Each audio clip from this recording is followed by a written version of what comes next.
Hello, everybody. My name is Jillian Cardinal, and I am Community Manager with Showcare, and I would like to warmly welcome you to our Showcare Expert Hour entitled Hybrid Lessons Learned. So today I'm going to be joined by some fantastic industry experts that have seen the range of experience with hybrid events from the very beginning to where we're taking it into the future. And our goal is that by the end of this event, you will be feeling confident, ready to face the world of hybrid events if you aren't already, having other sorts of ideas for inspiration, and just taking the events industry to a whole new level like we event profs do. So just so you know, in our chat, I'm going to be joined by a fellow Showcarean, VP of Marketing, Melissa Mercadante. So she will be engaging with you over there. And just so you know, as you already well know, this is not a webinar. Not at all. This is a live event. So what does that mean? We need your engagement. We want to hear you in the chat. We want to hear your questions. We want to hear your stories. We want to hear your insights. We'll pull you up on the screen. Please, please, please share. And if you have questions directed to a specific person, feel free to put their name in there and say, hey, Deborah, question for you. And I'll be keeping an eye on for that. So I want to have an idea of who's in the audience today. So what I will ask is, if you can please introduce yourself, say where you're watching from. And as we know, hybrid events have so many definitions at this point. We're seeing so many different types of sessions, webinars, live events, hybrid events. How would you define hybrid events? So please put that in the chat and we'll discuss that in a little bit as well. And what we're also going to be doing to incentivize you to take part in the chat is having a raffle. So as you've probably seen on social media, we will be having a raffle for 3 different books. There will be 3 different winners, and each one will have a chance to win 1 book based on the themes of our event today. And Melissa will be including those titles in the chat so you can get an idea of what those are. And I want to now see who we've got going on. So we have, and I love this, this is Arsina, but we have Guten Morgen, and I'm going to practice my German right there.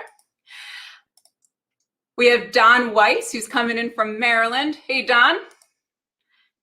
Mary, one of my book club friends, coming in from Virginia. Who else do we have? We have another Virginian. We have Andrea.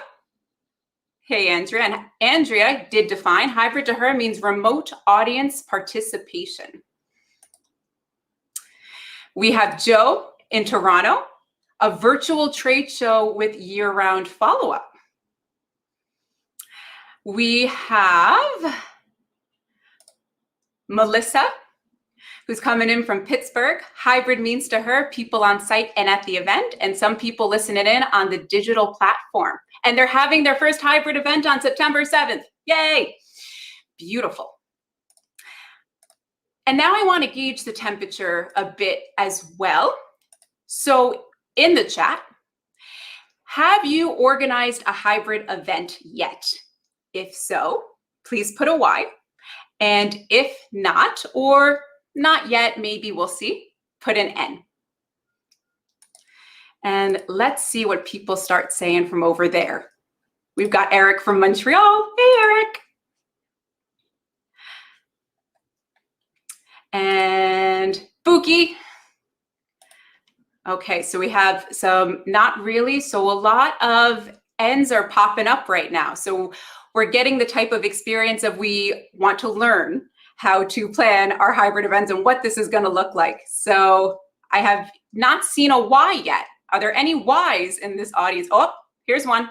Nicole, you are getting pulled up. You have plans. So we'd love to hear your opinions, insight, maybe some anecdotes as well in the chat from what you've learned as well.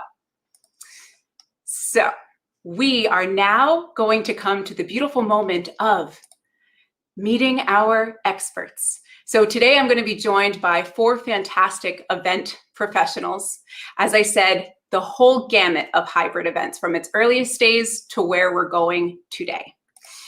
So please give a very warm welcome to Deborah Sexton, founder of DLS and Associates. Amélie Parent, president of Showcare. Saurabh Katari, co-founder and CEO of MindCurrent. And Sina Bunta, founder of digitalmind.events. Beautiful. So let's see again where we're coming in as far as some of, we've got a working in progress. Fantastic. And planning a virtual event for November from Nadine. So is that going to be a virtual event or is that going to be a hybrid event? So feel free to tell us in the chat. So again, just remember, please put your questions, please put your stories. This is your event. This is live. This is not a webinar. So to take it to the next level, we really want to hear from you. So to start off as an introduction to everyone, we're not going to do the traditional, let's have a bio and Deborah has spent X number of years doing XYZ. We really want to get into it and get to know our panelists a bit more. So we're going to start with Deborah. What has been your biggest learning lesson having planned and managed hybrid events? First of all, I love the fact that we're not doing the I've been in the industry for 102 years concept because it sets the stage incorrectly. That's number one. And number two, I can never really think of only one thing. So I'm going to say really quickly two things. And that is that the first thing that was shocking to me is that there was no place to go to access the body of knowledge for virtual events.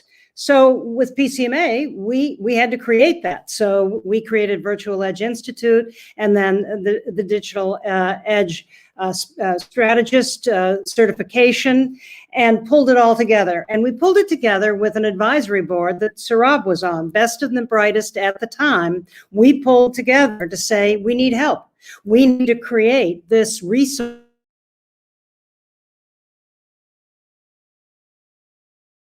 Face-to-face events would not be replaced by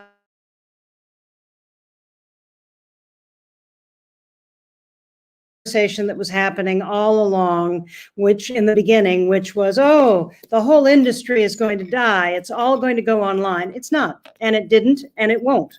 So those are my, see, I cheated. I took two. Sorry, team.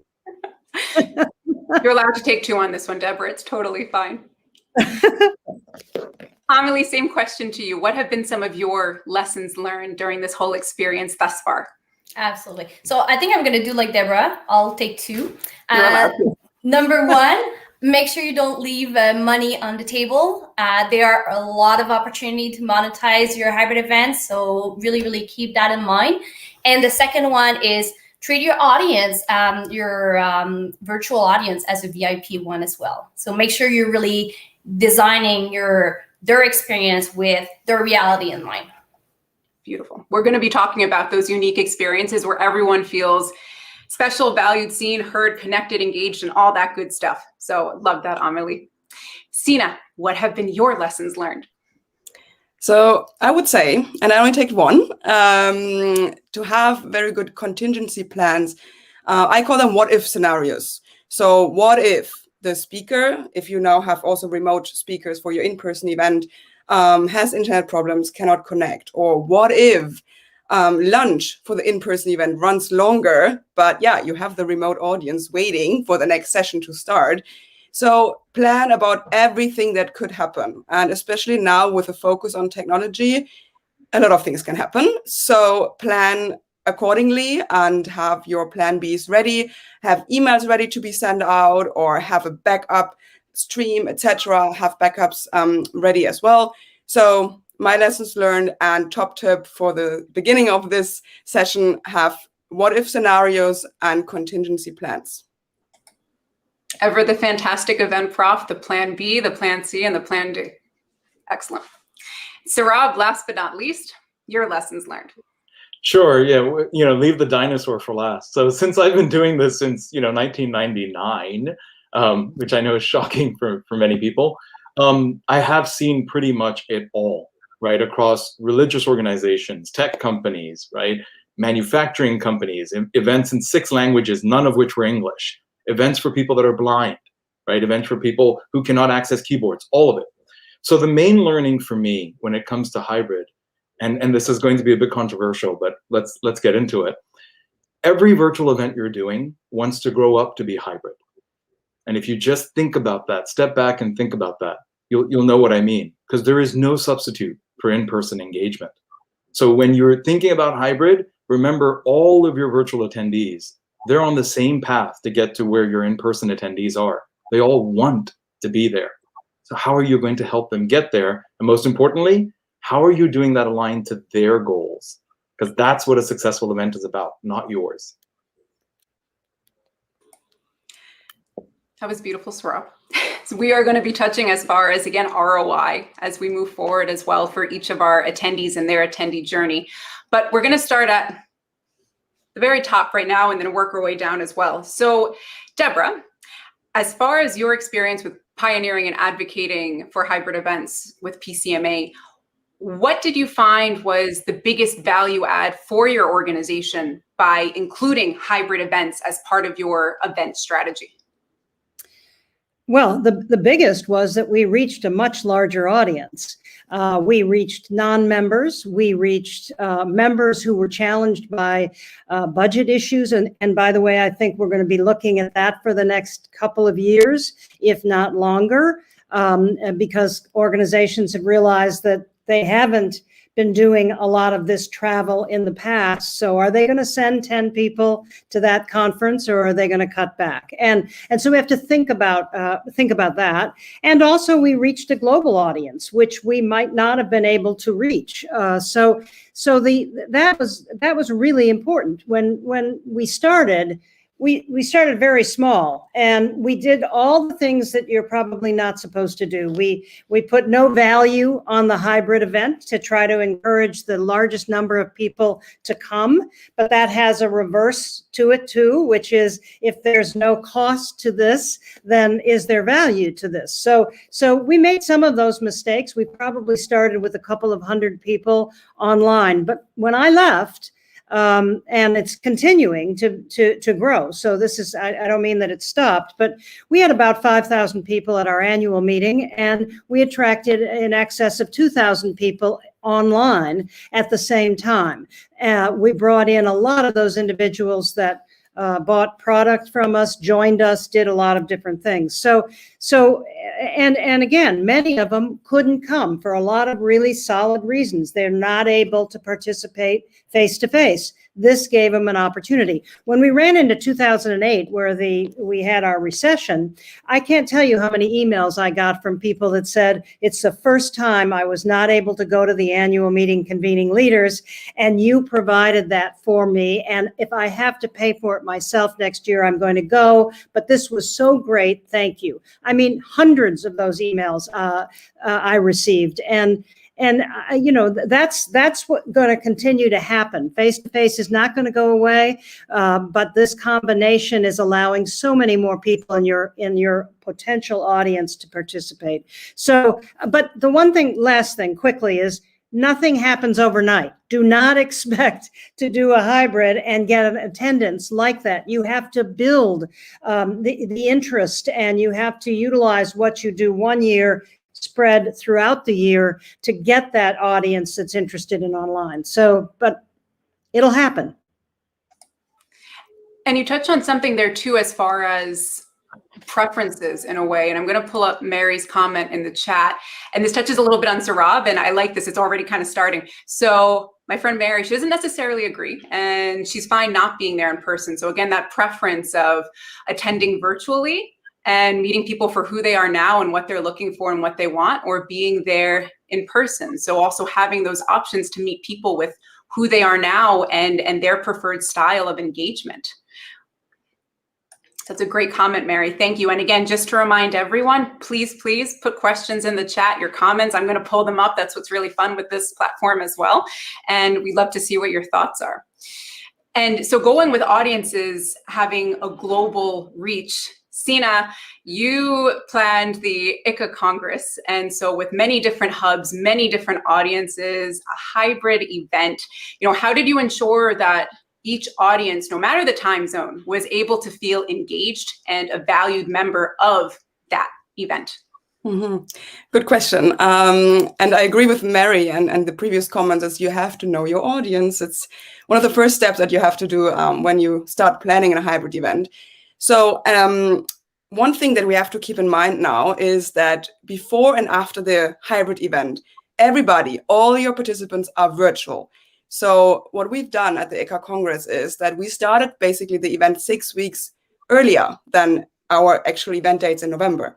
So 6 weeks before, end of September, we started with online sessions and webinars to engage first the entire membership, to also get them, to show them a little bit what we are going to do in November and show them the platform and what they're going to expect, because it was still quite new for a lot of our members, like all these virtual events. And then later on, we made it exclusive only for registered participants. And we had networking opportunities. The platform was open 6 weeks earlier. People could chat with each other. We had special webinars for everybody. And then during the actual event, where you have the in-person audience and the remote audience, then it's really key, how do you connect both? And again, it's important to know your audience. Do they want to be connected, or do they prefer not to? Because they find ways maybe to connect with people who are remotely joining after the event, and they really want to focus on what's going on at the in-person event right now. So what we did basically, and keeping the time zones in mind, because we're ICA is a global association, so we had people from joining everywhere and hubs around the world where live program was taking place. We started the day with a 4-hour broadcast from the studio in the UK, where our production company was based. But we started it in the morning, European time, because we were supposed to be in Kaohsiung, Taiwan. So we said we are broadcasting from there. And we had in-person speakers on stage there, broadcasting basically to everybody. So no matter where you were in a hub or watching online, everybody's watching this content.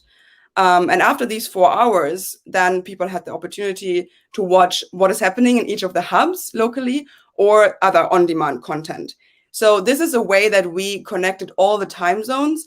And then obviously we had it chat moderators, which is really, really important. If you're engaging your audience, you have the Q&A, obviously. So make sure that the moderator is briefed to not only look in the audience for questions, but also directly address, and maybe even more often address, the online audience, because this is the audience that you can lose the fastest. The people in your venue, they probably stay there, but the ones watching online, you can lose them very, very easily if you don't interact and engage with them. And then we had some sessions where we really combined both audiences. So one session, for example, we created a song together with Song Division. So then the people online could sing and contribute to the lyrics, and the people on site. So there are many different ways how you can engage everybody. And even if it's globally with the different time zones, maybe keep in mind where your main target group is. And for example, the main broadcast started in Europe in the morning. So obviously the Americas, we know they probably didn't attend live because it was in the middle of the night for them. But then we made sure that the on-demand content was available within the next couple of hours. So when they woke up, they could watch it on demand and still engage in the chat, for example. And they also had a special program for them, because it's very, very difficult to reach everybody if you have a day-long event. So that's the way we did it. And then also after the event, obviously, because then you kind of close the circle, the platform was open for another 2 months, so people could always catch up on the education that they couldn't watch live. Fantastic, extremely thorough, Sina. I love that. There's a couple comments in the chat that I want to pull up, and Bill, I see your question as well, so I'll bring that up shortly. Nicole is talking about the global reach and expanding to audiences you would have not before been able to is a win for hybrid. And Katie followed up with Another fantastic statement. For some of us, if we were hesitant to go in person, but then we see a well-done online version, it may make us want to go in person in the future. And I love that. So again, maybe what your preference was before, perhaps that will change. Perhaps even just having that exposure and becoming more familiar with it gets you excited as well. So talking about attendee experience, Saurabh, you know, as a PCMA DES expert and talking about the audience, talking about different sorts of segments, how do you ensure that you're maximizing and getting maximum engagement from your attendees and that they're feeling the ROI for actually attending your event? Sure. So I'm going to use a somewhat strange analogy to paint what you're trying to do here. And I realize when I paint this out, a lot of our attendees, especially event managers, are going to be like, whoa, that's going to take a lot of work. It is. But this is where we're heading. In 2022, I expect you to see this at many hybrid events. So I'll paint the picture because it's early in the morning here in Oregon, but for many people it's lunch or dinner time, around food. So imagine there's this amazing restaurant. You run this restaurant, right? And your main thing, the thing you're known for, is your fettuccine. Okay, just go with me, all right? You are proud of this, right? You've been rated for this. That doesn't matter when it comes to knowing your audience. And I'm going to give you an example of why. First-time couple comes to your restaurant. It's their 15th year anniversary. They're celebrating their dinner. Absolutely, it's the first time to your restaurant. If he has any experience as a husband, he's going to order the #1 thing on the menu, right? Which is the fettuccine, right? And she's going to order either that or something like it. They're not going to take a big risk their first time. It's very much like your first time attendees, okay? You're virtual. Here's the thing though. As a restaurant, you might feel like, well, that was successful. Now we can sell them more fettuccine. Wrong answer. 15-year anniversary. They've been married for a while. They came for dinner. Is another fettuccine dinner really interesting to them? No. If they came for a Thursday or Friday night dinner, right, what you want to offer them before they leave is, hey, we have a fantastic Sunday brunch, right?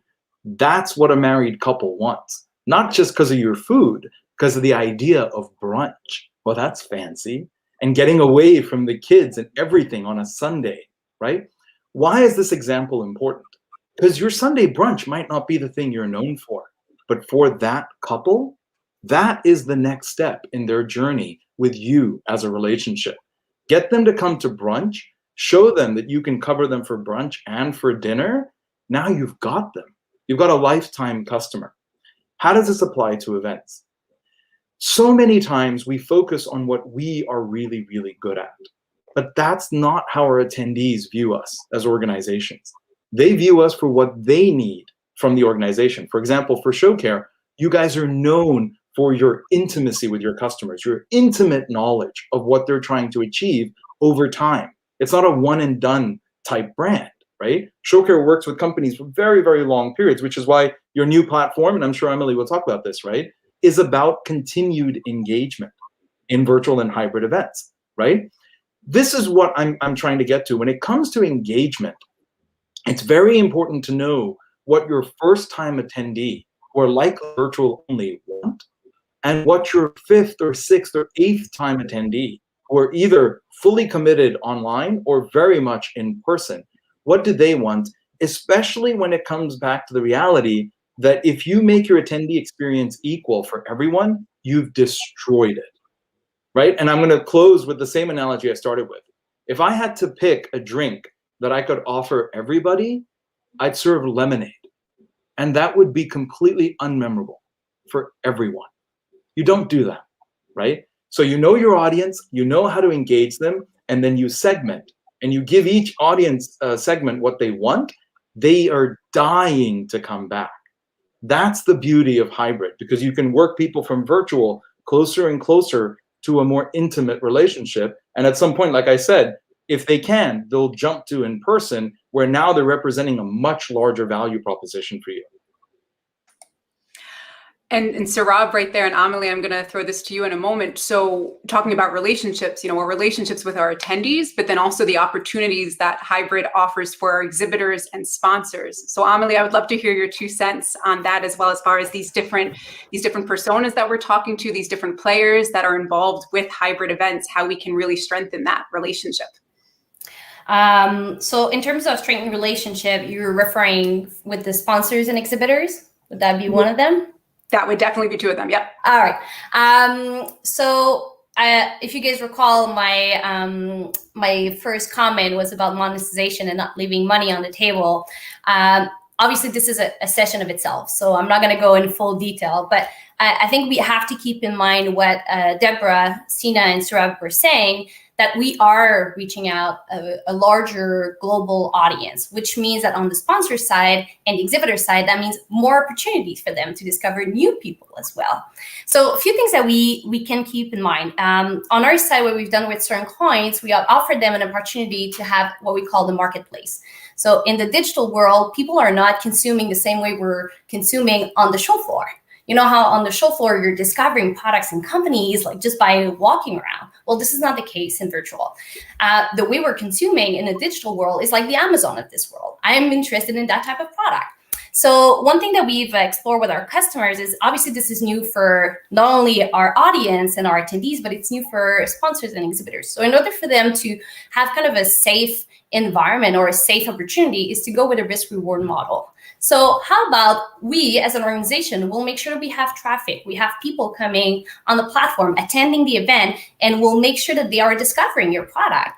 And I get rewarded as an organization by the number of leads. So you know what? You don't have to pay the full big price tag the first time because you're not sure and you want to try it. You know what? Try it and you'll see by yourself you're successful. So that's number one. Number two, I'm going to say it, data. If there's one thing that the virtual component is doing is it allows you to track people. And I know it sounds a little bit like Big Brother, but we know what people are searching. We know what document they're looking for, how long they looked at it. So now we can give very valuable data to the sponsors and exhibitors to say, hey, this keyword was searched a lot. So maybe in your marketing material, you might want to include that if you're targeting this audience. Or, hey, you know that people are looking for these type of products because they are looking at the documents more in detail. So anyways, I feel that with the hybrid component, the virtual side, you can give more product insight or market insight that you can definitely do on the that you cannot do on the in person. So that's number two. Number three, I want to circle back to the audience experience. And one of the things I feel it's simple, but I feel we can definitely piggyback on is the experience box. I don't know if some of you participated to the PCMA convening leaders. This is a huge opportunity to create an experience for the attendees, the audience, but also brand that with a sponsor. So you're kind of like killing the opposite. You're killing 2 birds with 1 stone, where you're creating an experience that is for your digital audience, but you're also making money out of that. So I think one little message out of this, and I couldn't agree more with everything that Amelie said, is that you have to think about sponsorship in a different way than we've been thinking about it, a one-off. You sponsor for a face-to-face event. You need to think of a more holistic plan, yes, year-round plan, to expand the opportunity for your partners, sponsors, whatever you want to call them, exhibitors.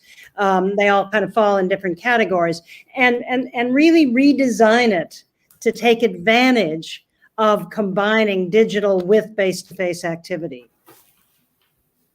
Just a one-off. And just to add to that, because this is super, super important that you start the conversation with everybody, like all the stakeholders early. So involve your exhibitors, involve your sponsors right from the beginning, because you also need to understand what is the value, what is the ROI that they want to get out of this event. And then with them together, you plan and design the event to make sure that they get the ROI that they want to get afterwards. So I think this is super, super important. So very good point. And I see the chat is blowing up with data, which is like one of the, the benefit basically for adding this online component now is that you can really check the behavior of your online and remote audience and all the data that you get out of that. So, yeah. Saurav, I see that you're unmuted. I just wanted to, in line with, personalizing and ROI for our audience, Jillian, just a humble request, as an engagement, expert, if that's what you want to call me. I love your mind, and your brain to me is like a wonderland, but I think we've got like 5 questions. Would you be willing to take some of those? And okay, perfect. That was exactly the next step. I have you. not forgotten my friend Bill Reed over there. So what's fun with Bill's question is, it's a little bit, this might start a bit of a debate as well, but it's a question towards Deborah. So in your consultancy work for DLS and Associates, what patterns are you seeing from multiple organizations with their strategy development that is not resulting in their desired outcome? What should organizations stop doing?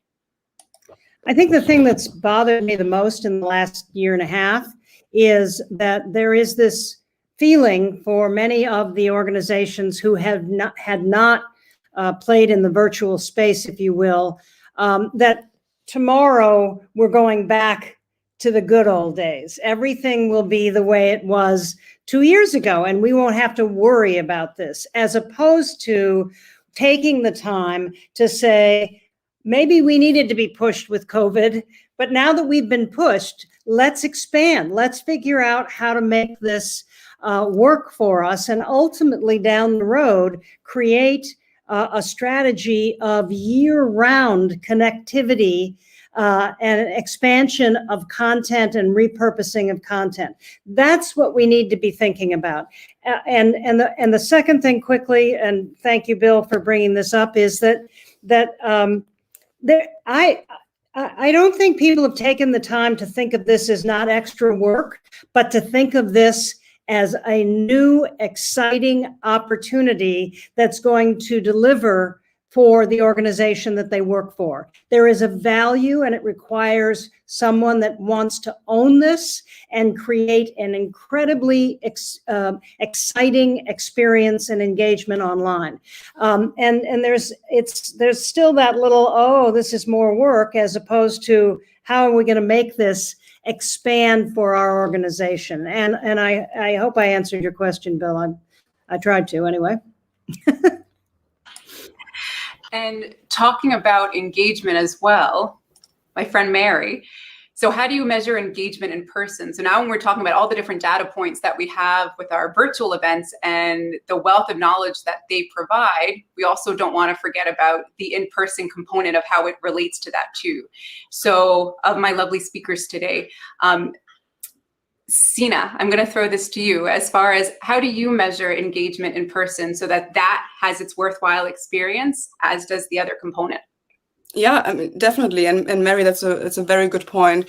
I mean, I always say focus on your remote audience, but don't forget the people in the venue, the people sitting in front of the moderator and the speaker. I mean, obviously, right?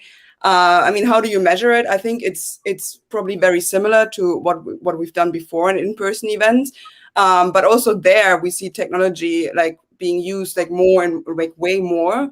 So I mean, there are very, very different tools. You can RFID tools and like beacons and what you call them, where you can track also where they're going. If you have an exhibition, you can obviously immediately measure like how many people ask questions in the audience for the in-person audience. You have the event app, like it's the same what you had in the past when you didn't add the online component, where you can track what they looked at. And also like what I think is more now the trend, or what we will see more in the future, that the event app is also the platform, the virtual event platform. So you don't have 2 different systems anymore, because that's where you connect both audiences to ask Q&A, etc. together. So, I mean, obviously there are many, many different ways to measure that. But I also think it's quite similar what we've done before with in-person events when you didn't have the online audience. And Amelie, I want to send that over to you as well, because having both the in-person and the virtual experience and what engagement is going to look like on both. Can you talk about that with your background? Yes. What I'd like to say is what would be interesting to see is the engagement among those 2 those two audiences. And I want to piggyback to what Sina said earlier. It will depend on the type of show. But we had a conversation with clients that are going to have their hybrid events in the fall, and they really want to have those two audiences engaging together, right? So they will have what they call the lounge, where people could do and rotate and have conversation with remote people as well. So even though they are in person, they can engage with the right person that is online. In terms of engagement, if we go beyond the event, I want to talk about the year-round engagement opportunity, because now it opens to so many opportunities. I feel that event is no longer the finality or the end goal. I feel events are part of a content strategy, a year-round plan, and that you will see those engagement happening in between your event. And that's what you want. You want to connect with your members as an organization. You want to connect with your audience, not just once a year, and then you forget about them and you see them only next year. You will give them opportunities where they can connect with each other and engage way beyond than just the 2 to 3 days or a week of your event. On the flip side, that means a little bit more of work. So I will say Deborah is right. You need to have a team that will be working on that, because you need to plan those engagements. It's not necessarily going to come naturally, or it might eventually once people are getting used to it. But at first, you'll have to moderate that, and you'll have to, I don't want to say force it, but definitely kind of guiding your community to engage with each other. And Doreen mentions as well, so segmentation is important in hybrid events for sure. And I would welcome you in the chat. So year-round engagement is a very interesting subject, and that in itself, Amelie touched on a couple of points that are almost little spoiler alerts of what's to come with our future events, as far as a deep dive in monetization, a deep dive in year-round engagement. So have your organizations been thinking about year-round engagement and building that strategy? Put a Y in the chat if they have already been having that conversation as far as year-round engagement strategies. Put an N if you're not even there yet. We're not even discussing that at this point. And we'd love to see what you are thinking, because this is also a very big topic that's happening, and the amount of connection, the amount of data points, the stories that can be told. We'd love to see where you're coming in from as far as year-round engagement. And while those are coming in, Bill offers a great point, and I'm wondering how this is going to look when I pull it on the screen, because it's quite large. Quite large. Okay, so we still see kind of Amelie and Sarab on top, but basically bottom line is just be careful of which data you are sending versus data overload, versus what's most important to your sponsors, to your exhibitors, that will provide the most value. And again, what is beautiful with data and all the different data points that we do have, let's say in like a roundtable discussion or something like that, what are people talking about? What exhibitor booths are they engaging in? And that will help you to design your future events as well. Jillian, if I may add to this, I totally agree with Bill. The data overload is what makes people opening the file and be like, oh my God, I don't have time for this. And then they just close it. I think this is a great opportunity for organizations that know their exhibitors well to start having tailored reports for them. Or they can work with their partner to go with that and say, okay, this type of exhibitor is really interested in that type of thing. So how about we give them a highlight on these elements only and not necessarily the full on. And they can have access to the full on thing, but a one pager that summarizes essentially what they need to know, and then they can do a deep dive. I think that would be phenomenal. And then you're starting not only to take care of your audience and starting to, tailor their experience. Now you're tailoring the experience on the exhibitor side as well. Absolutely. I think the other point about data is that we have to always remember that every organization and every department doesn't necessarily know what to do with data or what it's really saying, and so it's incumbent upon whoever's collecting the data to educate the team on what this means to them, because otherwise it goes into, as we all have those buckets on the back behind our desks where we put all this special stuff that we're going to get back and look at later, and it disappears. So you have to hand feed data results to make sure that people are understanding exactly what they're receiving, I think. That brings a good point as well, as far as, you know, the evolving role of the event planner and what that's going to look like as we're planning hybrid events. Many of us here have taken part in the DES course. I'm about to take my test. Amelie is as well. Sarab was one of the, I mean, go down the line. We're all connected to PCMA. So how do you see, with the future of the events industry, how do you see the event planner role, you know, morphing? Is it going to be more siloed in your opinion? Well, you'll have that expert knowledge of in-person, expert knowledge of virtual, expert knowledge of how do we interconnect them intentionally, which again is a big conversation here. Or is it more generalist? Or is it going to be data specific? I'd love to hear your thoughts on that. And I'll just give you a little bit of what the strategy has been. We were calling it a business event strategist, because the future of the event professional is to think bigger, be involved in a bigger way as to how the organization is going to advance. And it isn't just about face-to-face events, and it isn't just about hybrid and face-to-face events, but it's really understanding how those events, whatever they are delivering success and reaching the goals of the organization they work for. So you've got to think bigger. You've got to understand the overall budget of the organization, the goals of the organization. You can't any longer stay in the silo of I'm responsible for events, in my opinion. Amelie? I could not agree more with Deborah. We are working with one of our clients on the year-round engagement platform. And what they said is, this is the first opportunity where we were able to regroup all our departments together. So the marketing was there, the membership department was there, the education department was there, like name it, because this is essentially an organization project. And when you think about it, what Deborah is saying is true. We need to think bigger. And what was great is then they realized like what were the things that they needed. And they're like, well, we need that too. So how about we combine? And we made that happen. So quickly, one of the things that was important for one of them was to have a group for the advocacy to engage with one another, or the people in the chapters. So now we're creating those subgroup with only these people can interact within the community. And obviously we'll have access to the full community. And when the event group was talking to them, they realized like, oh my God, then we can add the possibility to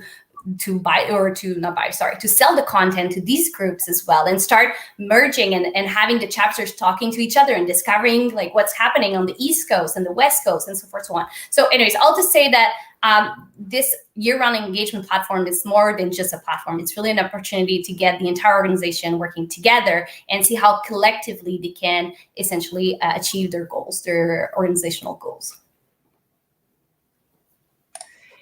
And going back to content, I saw a question from Katie in the chat. So when we're talking about, again, year-round engagement, there's going to be all different ways that we can stay connected with our communities. There will be some events that are free, some events that are charged.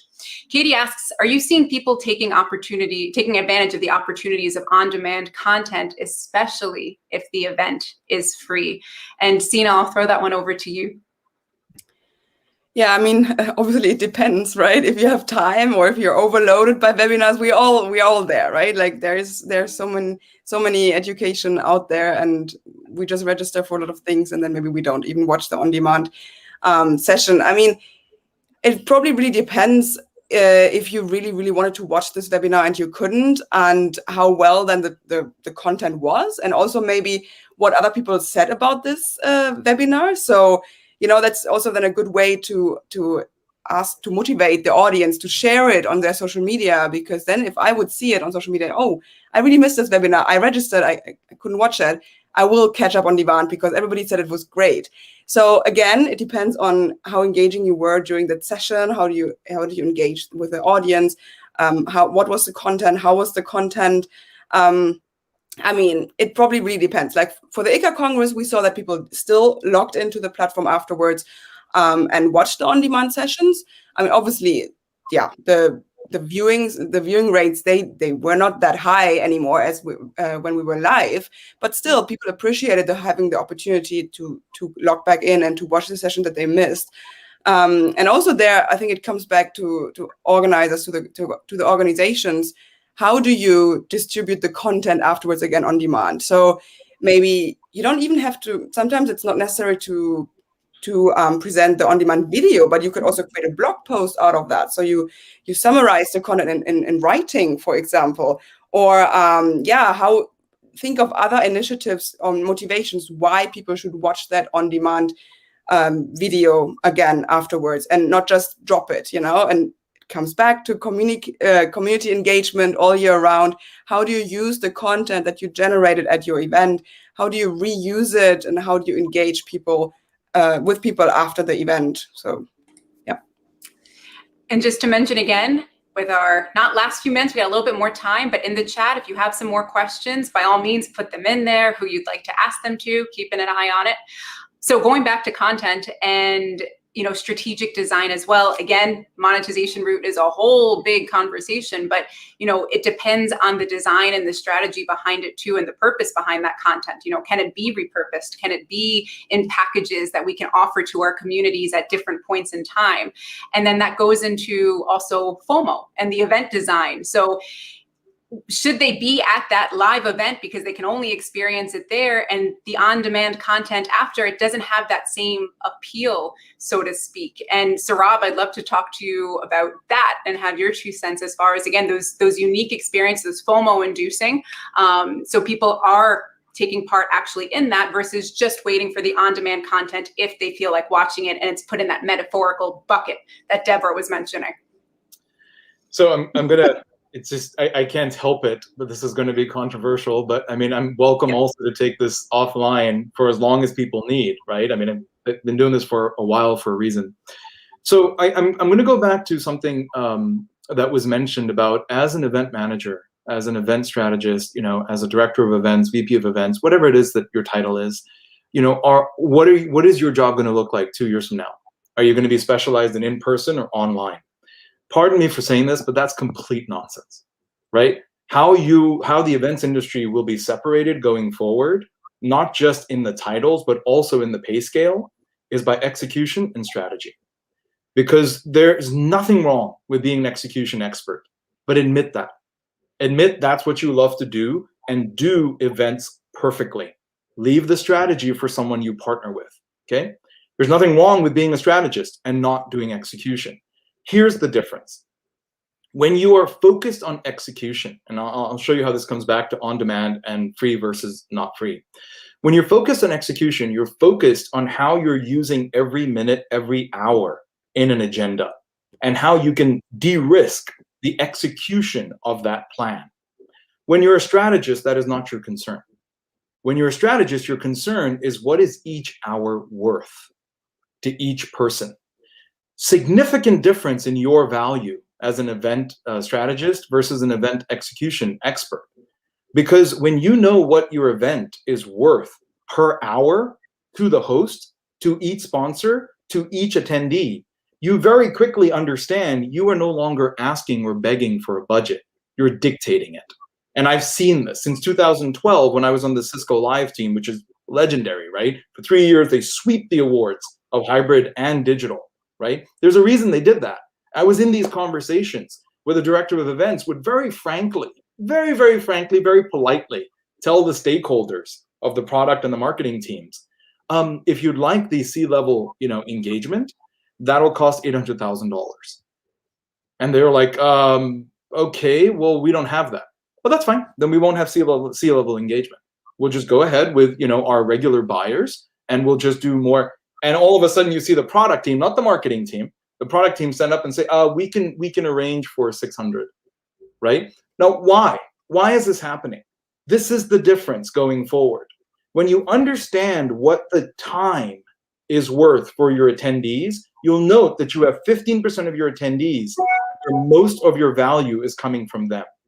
85% are not generating much revenue for you or your sponsors. And that's how you have to design your events going forward, is keep doubling down on your most valuable 15 to 20%. Just keep doing that. How does this matter to on-demand? We're a startup, right, Jillian? I'm going to use ourselves as an example. Yeah. We use psychology with data science, right, to drive human performance. Fridays, we offer live interactive sessions for our customers with experts on movement, on mental health, on nutrition, on sleep, on everything Mind Current does. We don't record the Friday sessions. We never will. And it seems really odd to people. Why? If you can't prioritize coming to the session, which happens every Friday, right? And you're not reaching out and telling me, hey, I would really like to do this, but I'm not available at that time on Friday, then you're not in my 15%. So even if you were to get it on demand, you're not going to watch it. And so why am I sending it to you? If it's not of value to you, why am I sending it to you? That's not engagement, right? That's poor sales. I don't want to do poor selling. I want to add value every time I show up for you as an attendee. I want it to be extremely valuable to you. So this all comes back to what should be free and what should be paid for. Your best event, if I noticed a lot of our attendees, this is the first hybrid event they're doing, right? Your best event will be your third event. And if you want to argue with me on this, we can take it offline. Your first event will be your trial. Most of what you're doing will be free because you have no idea what's going to work. And that's okay. Design for data. Just remember that. Design for data, right? Get the data you need from that first event. In the second event, test everything you learned and charge up the wazoo. In the third event, you'll have the balance right. Love that. And Mary, I just want to pull up this line as well. So as far as some people love the logistics and execution, some love the design and strategy, both are essential, and we need to value execution and strategy skills. So everybody, before we get to our closing question, I would just welcome you to subscribe to our newsletter to stay up to date on the fun events that are coming up. And again, you got a couple spoilers throughout this event today because we could go into so many different directions with just even this one topic. So stay tuned. More of those will be coming up. Follow our social media. We're going to be announcing the 3 winners of the raffle tomorrow. And if you want to continue the hybrid conversation after this event, our friends at PCMA Canada East Chapter will be putting on a How to Hybrid Creating Successful Hybrid event of any size. And the link will be in the comments put in there by Melissa. So for my closing question, our industry, as we know, it is evolving. Everything that we are seeing, the definition of hybrid event is still evolving. What an event planner is, where values are placed, how design's going to look, year-round engagement, sky's the limit. And as we saw in our chat as well, people are just starting to plan hybrid events. People are just starting to really approach the idea of year-round engagement. So this will be a question for each of you, and this will kind of be your mic drop moment as well. If someone was coming to you and saying, you know what, I still need to know just something, why is hybrid a worthwhile investment? Why is it worthwhile to my organization? What would be your response? And I am going to start that with Saurabh. Thank you. The most important thing I'm going to say about hybrid is that if you're afraid, you're human. That's just absolutely normal. But if you think you're alone, you're wrong. You're not. I personally have trained thousands of people on hybrid. So if you feel like you're facing a problem with a hybrid event and you don't know who to talk to, it's not because it's a new problem. It's because your network is too small. Reach out and ask people. Most people doing hybrid events cannot stop talking about them. They'll give you free advice. They'll give you data. So just those 2 things. If you're afraid, you're human, right? And if you think you're alone, you're not. And that touches on the larger community and how warm and welcoming our event props community is as well. And we are all friends. We are all family. We can learn from each other's experience and our lessons learned. So thank you for that, Saurabh. Sia, what would be your response? I would say it's extending your reach, right? So maybe last year you had to transform your events to purely online events. And now you're considering, oh, we can meet in person again. So let me forget about the online component. I would say, no. Like create a hybrid event because you probably reached like so many new customers, clients, members, whatever you call your target group, with the online component. So don't forget about them now. Like, still include them, and think about the global bigger picture. Also with remote speakers. I mean, now you have the chance to include speakers from wherever basically in the world, as long as they have internet access. And this gives you so many more opportunities. So for your education, but also networking opportunities for your audience. So yeah, I would say think about the extension of your audience. The global community that no longer has boundaries, knows no time zone, so to speak, because it can all be managed well by us event profs. Love that. And Deborah, what would be your response for why it's worthwhile to an organization, why hybrid events are worthwhile to an organization? Well, first and foremost, I would say the biggest issue is to either find a team member or hire someone who is passionate about this approach and will own it, live it 24/7, and you will ultimately have great success. You have to really care and drive this, period. That was the mic drop right there, period. That's the statement. You didn't I love see the that. mic? Period. Oh, I had a mic. My hand must have been lower. That's it. Love it. Love it. Amelie, Yeah. what would be your response?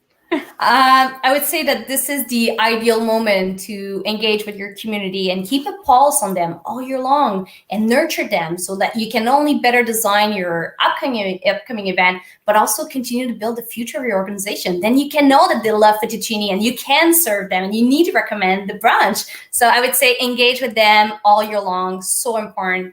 Talk to them, touch them, engage with them. That's key. Beautiful.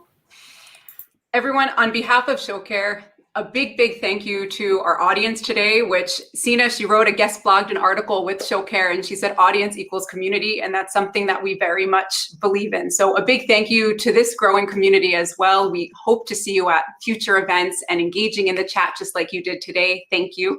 And a big thank you to our experts, Sina, Deborah, Sarab, and Amelie, who took part and shared their lessons learned. So hopefully everyone today is walking out with a few more stories, a little bit more confidence, and people that they can reach out to ask more questions. So there is no fear because their community just got a little bit larger.